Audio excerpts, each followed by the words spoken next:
Hello learners, welcome to IAS marathon. I am back with a new lesson and this is the आपका article 21। ठीक है, 21 इसके अंदर हम देखेंगे फंडामेंटल राइट्स। हम यहाँ पर पढ़ रहे हैं आर्टिकल 13 से लेकर के अभी तक हमने यहाँ पर आर्टिकल 19 20 तक डिस्कस कर लिया। लास्ट था आपका प्रोटेक्शन अगर respect of convictions of for offences. ठीक है, आर्टिकल 20 था। ठीक है, जिसके अंदर हमने डबल जी पार्डाइज क्या होता है ये सब पढ़ा। ठीक है, अब यहाँ पर आपको ध्यान रखना है, यस एक मोस्ट इंपॉर्टेंट थिंग, जो बेयर एक्ट है बेसिकली उसमें हमको उससे उसको ऐड करने से हम काफ़ी ज़्यादा लेंथी हमने लेसन्स को बनाते जा रहे हैं, बहुत कॉम्प्रिहेंसिव हो रहा है, लेकिन उसको मैं वापस से कंटिन्यू करूँगा। बट फिलहाल हमको लक्ष्मीकांत हमारा मेन सोर्स रखना है। मैंने आपसे पहले लेसन में भी कहा था Laxmikanth is our primary resource. And second, रही बात बेयर एक्ट की, जो ओरिजिनल कॉन्स्टिट्यूशन बेसिकली जो मिनिस्ट्री ऑफ लॉ की वेबसाइट पर है, वो हमको उसके अंदर क्या करना है, उसके लिए हम अलग से लेसन लेकर के आएंगे, बेयर एक्ट की सीरीज लेकर के आएंगे, जिसके अंदर हम जो चीज़ मिस कर देंगे या फिर कोई कॉन्सेप्चुअल क्लैरिटी के लिए हमको बेयर एक्ट की नीड होती है फॉर एनी फर्दर रेफरेंसेस, वो मैं बाद में ऐड करता चला जाऊंगा, नए लेसन्स आएंगे उसके लिए। या फिर उसमें जो इंपॉर्टेंट पॉइंट्स हैं, ठीक है, जो लक्ष्मीकांत या और कोई सोर्स मिस कर जाते हैं फॉर द एग्जामिनेशन परस्पेक्टिव, उसको मैं बेयर एक्ट से पढ़ा दूंगा आपको बहुत डिटेल में। ठीक है, तो छूटेगा कुछ नहीं, देखते रहो बस। ठीक है, और इंजॉय करो बेसिकली जो भी हम पढ़ते हैं यहाँ पर और पढ़ाते हैं। ठीक है, बेयर एक्ट की जिम्मेदारी मैं लेता हूँ, वो कवर करा दूंगा मैं आपका, क्योंकि क्वेश्चंस जो हैं वो इस तरीके से फॉर्म हो रहे हैं कि आपको थोड़ा सा डीप जाने की जरूरत है पॉलिटी में। ठीक है, फिलोसॉफिकल क्वेश्चंस, थोड़े से डीप लीगल लैंग्वेजेस की क्वेश्चन आपको आने चाहिए। आप काफ़ी कुछ सुनते हुए आ रहे हैं आज तक आर्टिकल 21 के बारे में। कभी भी कुछ भी बात आती है आर्टिकल 21 सबसे पहले मुद्दे में आता है ना। आर्टिकल 21 हर हर जब भी कोई भी मूवमेंट होगा, जब भी कोई डिबेट होगी रिलेटिंग टू द लेजिस्लेटिव और executive actions against the students, against the जो आपका सिटीजन्स है या फिर फॉर दी सिटीजन्स है, तो आर्टिकल 21 जो है कहीं ना कहीं वायलेट हो जाता है, क्योंकि it is related to the life, और लाइफ जो है बहुत वाइडर टर्म है। तो ये बहुत ही वैक्सा टर्म है बेसिकली, क्या क्या इसके अंदर इंक्लूड होगा वो सब इसके अंदर आएगा। So no person shall be deprived of his life और पर्सनल लिबर्टी एक्सेप्ट, बहुत इंपॉर्टेंट बात, except procedure established by the law. यहाँ पर बात करते हैं, ये कहते हैं कि अगर मतलब थ्रू लॉ अगर किसी की लाइफ डिप्राइव करनी हो तो स्टेट कैन डू इट है। So this right is available to the both citizens and the non citizen. ये बहुत इंपॉर्टेंट बात है। ठीक है, अगर फॉरेनर भी आ गया तो उसकी right to life and liberty की हमको यहाँ पर प्रोटेक्शन करनी पड़ेगी। सिंपल। एक गोपालन केस आया था 1950, बहुत इंपॉर्टेंट केस है। ठीक है, सुप्रीम इसमें बेसिकली 1950 में सुप्रीम कोर्ट ने कहा था, बेसिकली आर्टिकल 21 की नेरो इंटरप्रिटेशन दिया था, और गोपालन केस के बारे में मैंने काफ़ी बार समझा दिया, और एक इंपॉर्टेंट जजमेंट्स की सीरीज़ है, आप वहाँ पर जाकर तो देखें। Important judgments are so important guys, truly believe me. हम जो है मेंस के जब लिखने बैठेंगे और इस तरीके के कॉन्सेप्ट अगर आपने पढ़ लिया ना पहले ही, तो यहाँ पर लक्ष्मीकांत पढ़ रहे हैं, पॉलिटी पढ़ रहे हैं, अगर आपने केस पढ़ लिया then it is going to be so smooth for you. ठीक है, to understand the much more concepts in the polity, है ना।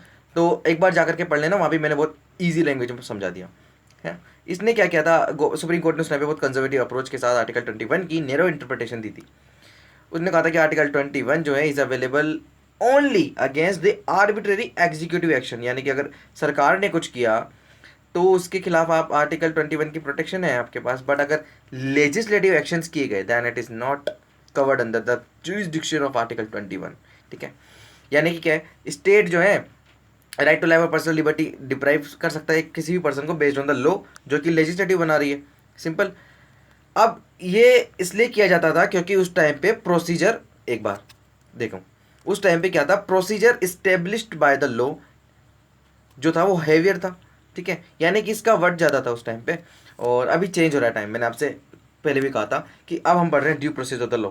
ठीक है, क्योंकि जो due process of the law है, इसके अंदर एक कॉन्सेप्ट आ जाता है और एक आपका इंप्रेशन आ जाता है किसका, फेयरनेस का, जस्टनेस का, ठीक है, रीजनेबिलिटी का। सो इन अमेरिकन कॉन्स्टिट्यूशन का ये पार्ट है basically, due process of the law, उससे हम डिराइव करते हैं। Hence validity of the law, supreme court ने इसके अंदर ये कहा था गोपालन केस में, अगर कोई लॉ यहाँ पर बेसिकली चैलेंज होता है और वो कहता है कि अगर इस ग्राउंड पे कि आपने लेजिस्लेटिव एक्शन इस तरीके से डिप्राइव कर रहा है पर्सन की लाइफ को, then it is unreasonable, unfair and unjust, वो उसको सुनेंगे ही नहीं। ठीक है, सेकेंडली यहाँ पर कहते हैं सुप्रीम कोर्ट जो है पर्सनल लिबर्टी के अंदर कहता है कि सिर्फ ये liberty relating to the person और बॉडी ऑफ द इंडिविजुअल नहीं है, बेसिकली ये इन्होंने कहा था सेकंड पार्ट में, सुप्रीम कोर्ट ने पर्सनल लिबर्टी जो है आपके, वो सिर्फ पर्सन और बॉडी ऑफ इंडिविजुअल से रिलेटेड है। बट मेनका गांधी केस जो कि आपके 1978 में हुआ था और वो मैंने पूरा कवर करा दिया, ठीक है। Maneka Gandhi case is already recorded and published. आप एक बार जा करके देखना मेनका गांधी केस, डिस्क्रिप्शन में लिंक दे देता हूँ मैं मेनका गांधी केस का, वो एक बार जा करके वहाँ से देखना, पूरा बहुत ही बेहतरीन तरीके से समझा चुके हैं। यस, सुप्रीम कोर्ट ने अपना जो गोपालन केस था बेसिकली 1951 का, इसको ओवर रूल्ड किया एंड गोपालन केस को और वाइडर इंटरप्रिटेशन दिया आर्टिकल 21 को। क्योंकि पहले क्या कहा था गोपालन केस में, it is just only about the individual और अ पर्सन, बट इन्होंने कहा it is not about only the right to life और पर्सनल लिबर्टी। इन्होंने इसको भी एक्सपेंड किया और इन्होंने कहा कि पर्सनल लिबर्टी तो पर्सन को दी जाएगी, बट अगर समटाइम्स उन्हें डिप्राइव किया जाएगा then it is according to the law which provide the procedure prescribed by the law is reasonable, fair and just. यानी कि इन्होंने कहा अगर लॉ के अकॉर्डिंग पर्सन की लाइफ को डिप्राइव किया जाएगा, लिबर्टी को डिप्राइव किया जाएगा, then it is based on the due process of the law, ठीक है, ना कि आपका जो procedure establish by the law है। ये फ़र्क मैं पहले समझा चुका हूँ, है ना।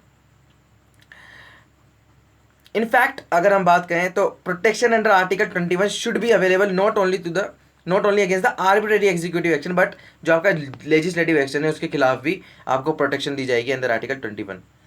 कोर्ट ने कहा कि राइट टू लाइफ जो है as important in article 21 is not merely confined to the animal existence, जैसे कि पहले कहा था सिर्फ सर्वाइवल से रिलेटेड है और किसी बॉडी ऑफ द इंडिविजुअल से related, but it is related to the right to life with dignity, सम्मान के साथ जीने का अधिकार है आपको, है ना। And all those aspects of life which go to make men's life meaningful, complete and worth living, ठीक है। ऐसा नहीं है कि आप बोझ बन के रह रहे हैं, ऐसा भी नहीं है, या फिर आप खुद को कुछ नहीं समझते हो। आपको as a person you have to contribute in the nation building and you are person living with dignity, ठीक है, this is your right.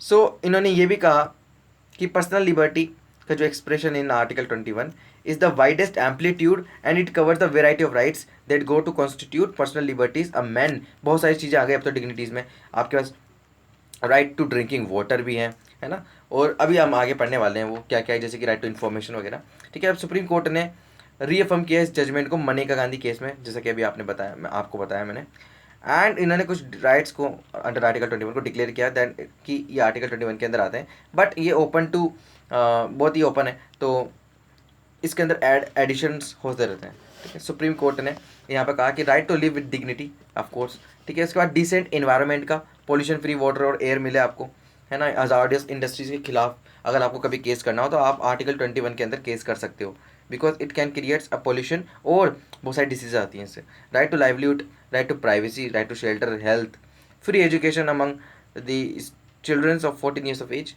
Free legal aid भी दी जाएगी, and right against solitary confinement. उसके अलावा स्पीडी ट्रायल्स होनी चाहिए आपके, राइट अगेंस्ट हैंड कफिंग, हथकड़ी भी नहीं लगा सकते आपको, ठीक है। Human treatment, in human treatment अगर किया जाएगा तो उसके अगेंस्ट आपको राइट है। डिलेड एग्जीक्यूशन अगर किया जाए तो उसमें भी है।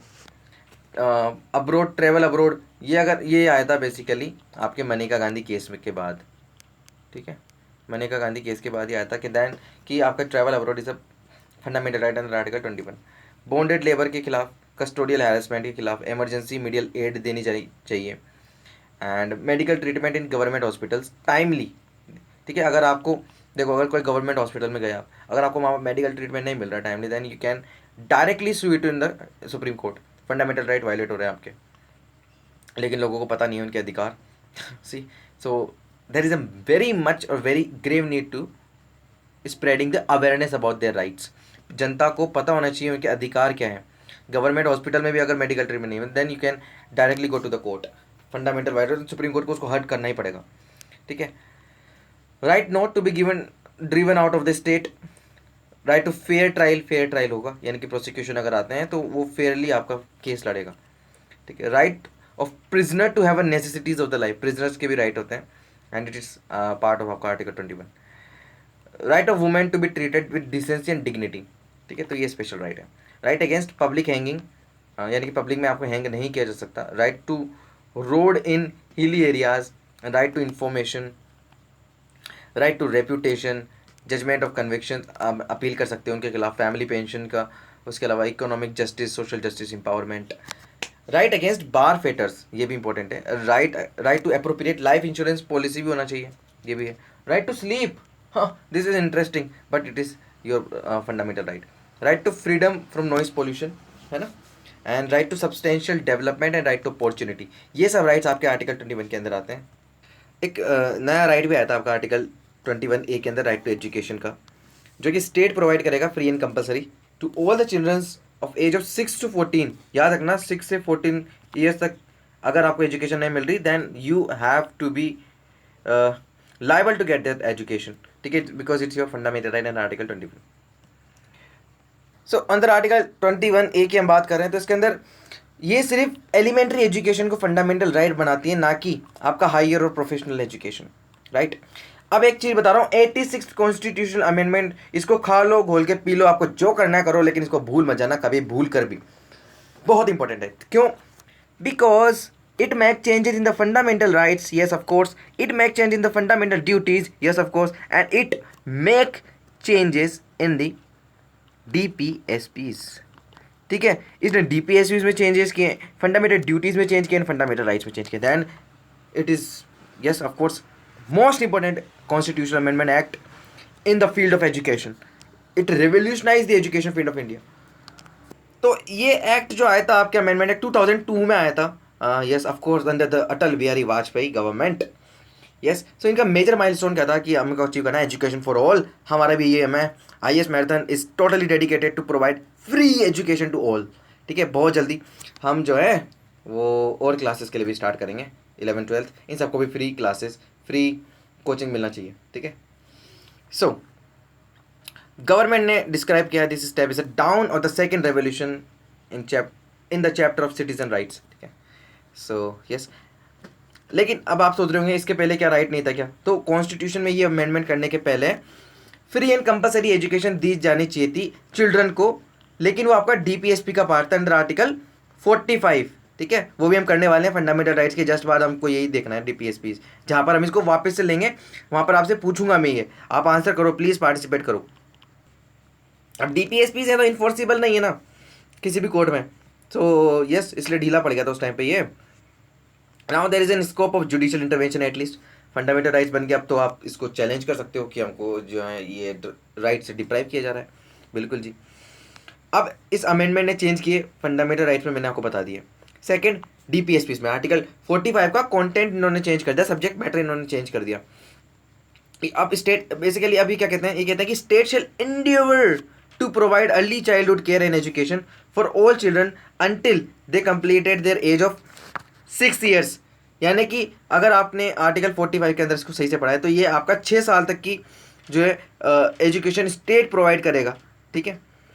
और 6 से आगे आपको 14 ईयर्स तक 86 कॉन्स्टिट्यूशन अमेंडमेंट के अकॉर्डिंग फंडामेंटल राइट लेने की, तो आपका दोनों ही काम हो गया, यानी कि आपको जो है 14 साल तक एजुकेशन मिलती रहेगी स्टेट के द्वारा, ठीक है। अब फंडामेंटल ड्यूटी में इन्होंने क्या चेंज किया, इन्होंने एक नया आर्टिकल ऐड किया 51A, इसके अंदर ये था shall be the duty of every citizen of India कि वो अपॉर्चुनिटीज प्रोवाइड कराएं for education to his child और ward between the age between 6 to 14 years, ठीक है। बट हम as a responsible citizen of India हम भी प्रोवाइड करते हैं फ्री एजुकेशन सबको, ठीक है। अपॉर्चुनिटीज़ देना बिल्कुल ज़रूरी है। ऑफलाइन भी काफ़ी पढ़ाया बच्चों को, यस छोटी क्लास से लेकर के, और आज हम UPSC पढ़ा रहे हैं बिकॉज ऑफ द लॉकडाउन।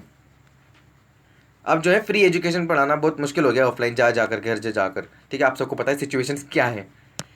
सो आगे बढ़ते हैं। 1993 में सुप्रीम कोर्ट ने रिकॉग्नाइज किया था बेसिकली एजुकेशन इज आपका part of article 21 right to life.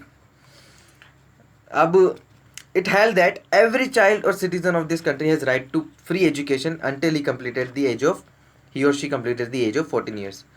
तो उसके बाद क्या था कि अगर 14 साल तक चलो बात है, उसके बाद क्या होगा जी, उनका प्रोफेशनल लाइफ का क्या होगा, प्रोफेशनल एजुकेशन का क्या होगा। तो इस सुप्रीम कोर्ट ने कहा था कि ये जो है उसकी बेसिकली इकोनॉमिक कैपेसिटी और डेवलपमेंट ऑफ द स्टेट पे डिपेंड करता है। अगर स्टेट चाहेगा तो यस डेफिनेटली हम इनकी प्रोफेशनल एजुकेशन भी कम कर देंगे, आई मीन फ्री कर देंगे। और कंपलसरी कर देंगे, राइट। अब इन दिस जजमेंट कोर्ट ने ओवर रूल कहते हैं इनका प्रीवियस जो जजमेंट आया था 1992 में, जिसने fundamental right to education up to any level, जिसमें प्रोफेशनल एजुकेशन, मेडिसिन, इंजीनियरिंग सब इंक्लूडेड था, इसको लिमिट कर दिया। सो आर्टिकल 21 में पार्लियामेंट इनैक्ट इसको बेसिकली इनैक्ट कर दिया, क्या, एक लॉ बनाया ताकि फंडामेंटल राइट आपका अचीव कर सकें, हम एग्जीक्यूट कर सकें। वो क्या था, right to children to free and compulsory education, right to education जिसको हम बोलते हैं, 2009 में बहुत रेवोल्यूशनाइज कर दिया इसने, ठीक है। तो आज जो है हमारी साक्षरता दर, literacy rate is going to be increasing continuously. So yes, this act seeks to provide the every child, remember every child has right to provide education, full time elementary education of satisfactory and equitable quality in formal in schools which satisfy certain essential norms and standard.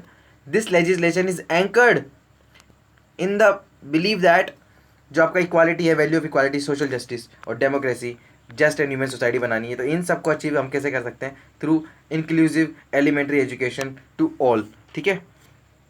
तो ये M था basically. और ये जो आपका act है basically कौन सा, compulsory education act, right to education act 2010 में ये इन्फोर्स भी हो गया। सो ये था आपका आर्टिकल 21, बहुत इंपॉर्टेंट आर्टिकल। अब अगले लेसन में हम देखेंगे आर्टिकल 22, जो कि है आपका protection against arrest and detention, बहुत इंपॉर्टेंट है ना।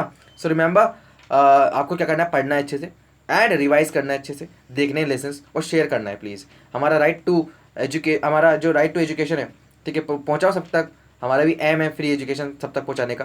काफ़ी कुछ, हर एजुकेशन पूरे इंडिया में जितने भी एजुकेशन सब फ्री कर देंगे, बहुत ही इंपॉर्टेंट चीज़ है। टाइम लगेगा, काफ़ी मेहनत काफ़ी लगेगी, इन्वेस्ट भी करना पड़ेगा ऑब्वियसली। तो आपको क्या करना पड़ेगा, हमें शेयर करें जितना हो सके हमारे इनिशिएटिव को, ठीक है। तो प्रोवाइड कराने की पूरी कोशिश करते हैं जितना भी हो सकता है हमसे। सो यस, मिलते हैं अगले लेसन में। जब तक stay tuned and keep reading, keep sharing and keep learning, ठीक है।